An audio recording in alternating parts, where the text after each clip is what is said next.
What's going on with your gang today? We got that how Steve Burns escaped Nickelodeon. They lied to you. Steve Burns was that motherfucking guy, man. Steve Burns was that guy. I fucked with Blue's Clues when he was on that motherfucker. Swear to God. Blue's Clues was just different when he was on there.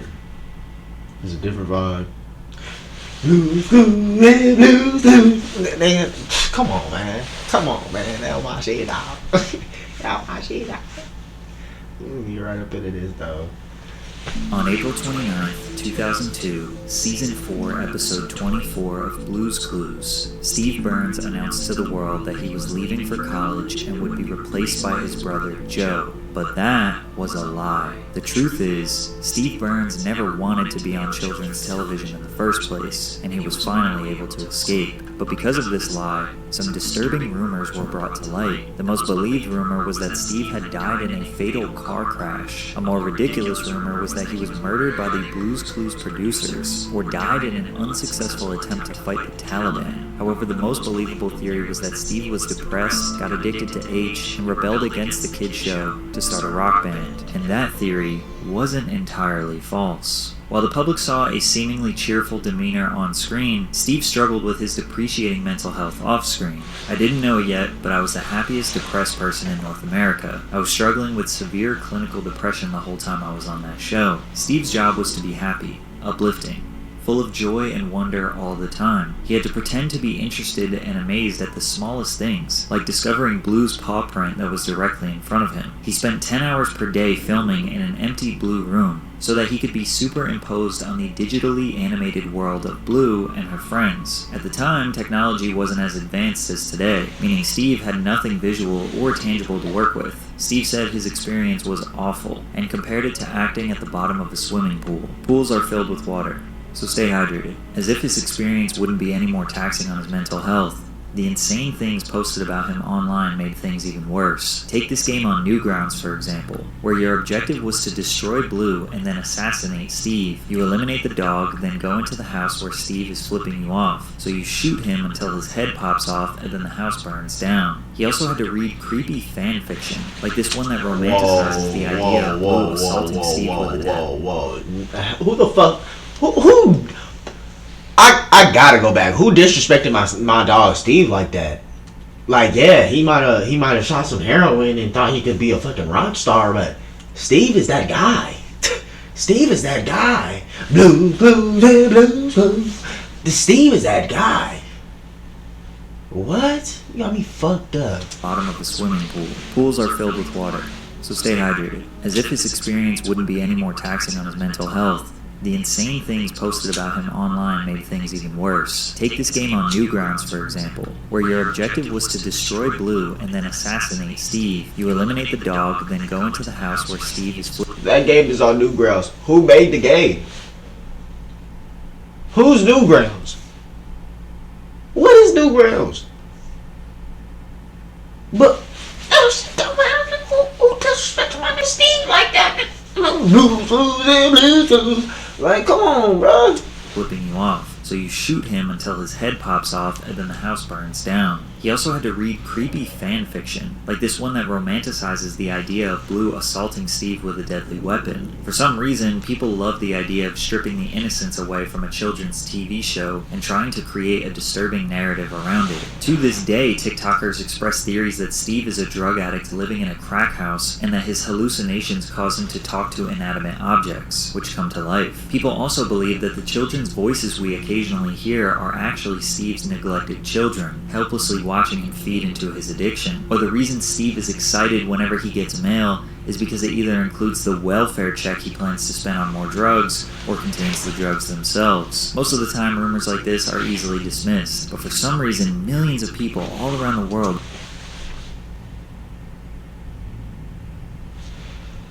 Stop coming up with those stupid ass theories. There's one on Phineas and Ferb too. Like, stop coming up with them dumb ass, stupid ass theories. Oh my God, Steve! My nigga Steve! Hey, do shit but help us, nigga. Shit in his depressing time.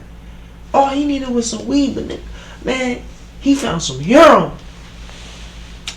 Genuinely believe them. It's likely that even you have some random conspiracy theory about Steve embedded into your brain. However, most people just thought he died. An easy one to disprove, but it still worried him. I'm starting to think that maybe there's something people know that I don't know. In November 1999, the New York Times published an article detailing Steve Burns' time working on Blue's Clues and described the show's impact on children. Most notably, the article addressed the unsettling rumors surrounding Mr. Burns' well-being. The rumors were so prominent that the talk show host Rosie O'Donnell invited Steve to appear on.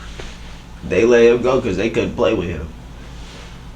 You feel me? They could, and I say that because they was playing with motherfuckers up there. Yeah. Watch that quiet on set shit, something like that. Yeah. They couldn't keep him quiet. Heroin, boom.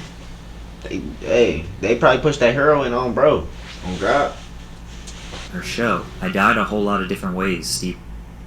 Nickelodeon was kid everything, but that marked one of the darkest chapters.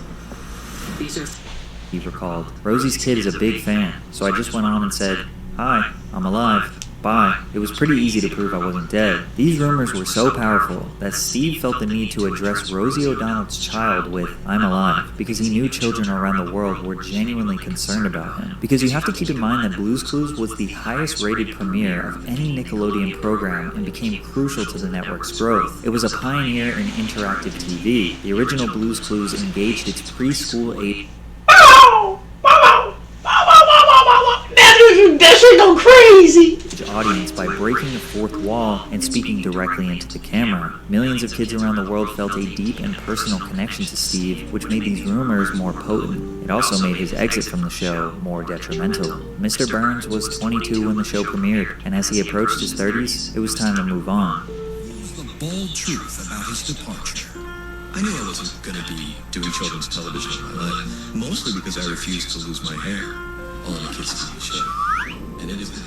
Steve knew that his baldness would ruin his boyish look and appeal. The network insisted that he wear a wig, but he refused. Combine this with his depreciating mental health, it was finally time to exit. He told the viewers goodbye in his final send-off, alongside his new replacement Joe, and children around the world thought he was just going to go to college, and he would return shortly. They were mistaken. Steve was not off to college. He was about to embark on his journey of being the lead singer of a psychedelic rock band. Steve... Not with that fucking rainbow cape on, Steve. What the fuck? What the fuck? Steve! What are you doing?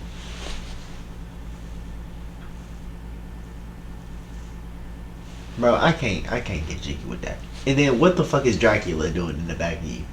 Huh? With that big ass guitar. was about to embark on his journey of being the lead singer of a psychedelic rock band. Steve was interested in music way before Blue's Clues. Steve Burns attended Boyertown Area Senior High School in Berks County, Pennsylvania, graduating in 1992. He played in bands called Sudden Impact, 9 Pound Truck, and the Ivies. He continued playing music on the side while pursuing an acting scholarship at DeSales University in the Lehigh Valley. Shortly after being discovered by an agent, Steve dropped out of school and moved to New York City to become a professional actor. In '95, Steve arrived at Nickelodeon under the impression he was auditioning for a voiceover role for a game show, but then later found out it was for a kid show. Steve was a grungy 90s skate rock kid with long hair and earrings, not the ideal fit for the job. Tracy Page Johnson, executive producer and co-creator of Blue's Clues, says that he didn't want to be a children's host. Of the 100 people we auditioned, he was by far the realest. He loved kids, but he didn't want to make a career out of it. Steve didn't want to be on children's television. He wanted to make music, and after he stepped away from the show,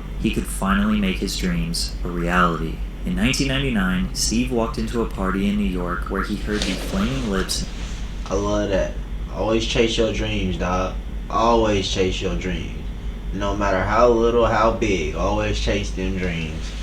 1999 album, The Soft Bulletin, for the first time, considered by many to be the Flaming Lips' masterpiece. This moment changed Burns' life and reignited a passion for music he thought Blue's Clues had burned away. From there, he acquired Pro Tools and started writing songs. I had literally been doing nothing but talking to objects made of felt for 6 years. There was this weird creative constipation going on. Steve wrote roughly 35 songs in one sitting, but selected 12 to feature on his debut album, Songs for Dust Mites. Now it was time to get in the studio to record, so he contacted his favorite producer, Dave Fridman, who had worked with the Flaming Lips in the past. Interestingly enough, Fridman had just held a Blue's Clues themed birthday party for his children, so he was eager to see what creative potential Steve had. Steve sent Dave some demos, assuming he'd think they sucked, but he got the opposite reaction. Dave liked it, and he asked if Steven Drozd, the drummer of the Flaming Lips, could come and work on some music with them. In a dream world even Blue's Clues couldn't have imagined, the Flaming Lips wanted to work with Steve. The bassist, Michael Ivins, later joined the team as well, helping engineer several sessions. The lead vocalist, Wayne Coyne,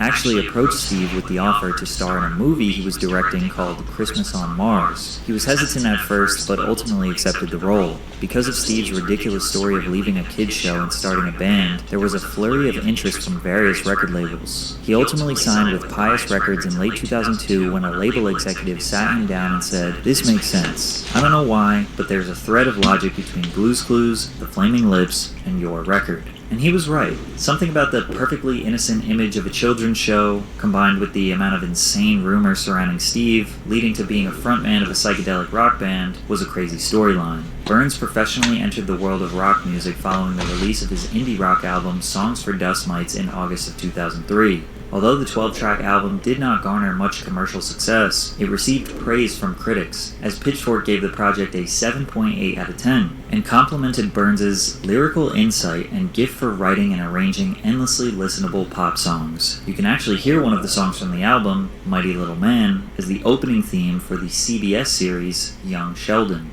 Despite releasing music and starring in a horror comedy film called Netherbeast, rumors surrounding Steve's death resurfaced on the internet again. Burns told MTV in late 2007 that he was starting to take it personally. "I guess the world would prefer that I was dead." Some to-dos show up. Unexpectedly. Petco helps you cross off each one. That's Nickelodeon. That's Nickelodeon putting up them rumors like that. Because they don't want you to succeed. But I'm not listening. I should really just create a website with my vital statistics on it. It could be live. There has to be a way I can hook up a heart monitor to my computer just to let people know I'm alive. To this day, Steve's Instagram handle is Steve Burns Alive, with a bio that reads, "I've seen the meme." Unfortunately for Steve, he didn't exactly become the rock star he dreamed of being. Most of his buzz from his first project was earned due to the juxtaposition of his Blue's Clues career. After that, he started another band, Steve Burns and the Struggle, alongside the Flaming Lips Steven Drozd and a Million Billion frontman Ryan Smith. The collective released an album, Deep Sea Recovery Efforts, in 2009, but it failed to do anything substantial. For many years, Steve disappeared from the spotlight. Slowly but surely, rumors of his death, addiction, and God knows what else made their way back onto the internet. But in 2017, Steve got a call that he never thought he would get. Nickelodeon gave the original creators of Blue's Clues permission to develop a reboot of the series after multiple failed attempts. Nickelodeon posted a video announcing that they were looking for a new host of the show. Steve helped the creators during the casting process, and after 1,000 auditions, they eventually selected Josh De La Cruz, who was an understudy for Disney's Aladdin on Broadway for 5 years. De La Cruz would play Steve and Joe's cousin, Josh. Steve was initially reluctant to continue his association with the show, but was persuaded by its fans on social media to write, direct, and appear on the show. The reboot, Blue's Clues and You, has been a huge success following its premiere, producing 4 seasons before being renewed for a 5th early last year. Keep in mind, most people had no idea this even happened. Unless you have kids or very young siblings, you probably never knew that Steve returned to the show. But in 2021, Nick Jr.'s Twitter account posted a video for the 25th anniversary of Blue's Clues featuring Steve, and we all thought he had returned from the dead. Hi. You got a second? Okay. You remember how, when we were younger, we used to, run around and hang out with Blue and find clues and talk to Mr. Salt, freak out about the mail, and all the fun stuff. And then one day I was like, oh hey, guess what? Big news. I'm leaving. This is my brother Joe. He's your new best friend. And then I got on a bus and I left. Fuck Joe! And we didn't see each other for like a really long time. Can we just talk about that? great. Because I realized that was kind of abrupt. Steve went on to explain what happened to his character, continuing the fake story of him going to college, because having a really unsuccessful rock band was not the narrative Nickelodeon wanted to continue. But his ability to speak through the camera and develop a one-on-one connection with the viewer resonated deeply with Blue's Clues fans. It's like we were all 5 years old again. The post was retweeted 700,000 times and liked by 1.9 million people. I think the overwhelming engagement is a huge testament to how powerful these rumors were over the years. Literally millions of people around the world thought he was a criminal, a drug addict, or dead. It's almost as if people wanted to believe them, because the rumors were debunked numerous times over the years. So for him to essentially return from the shadows after 2 decades was shocking for so many people. This return finally put the rumors to rest. Steve Burns is not a child predator, he is not a drug addict, he is not a criminal, and most certainly not dead. Although he didn't want to be in kids' TV originally, he doesn't regret it at all. I hope I'll be remembered for that show for the rest of my life. That will always be a part of my identity, and I'm totally cool with that. Today, Burns travels to colleges around the country to speak to students about mental health because those rumors destroyed his, and now he's using that to help you improve yours. Yeah. Yeah.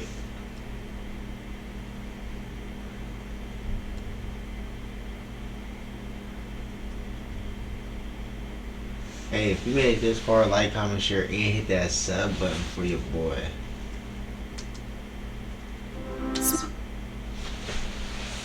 You made it this far, like, comment, share, and hit that sub button for your boy Steve Burns, man. It's all love around the country, man. Around the whole world for your boy. What?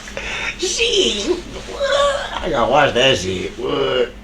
But nah, it's all love, man. Love y'all. Y'all have a good night. It's nighttime right now. I'm recording this shit. I got hella shit to drop for y'all. Stay tuned.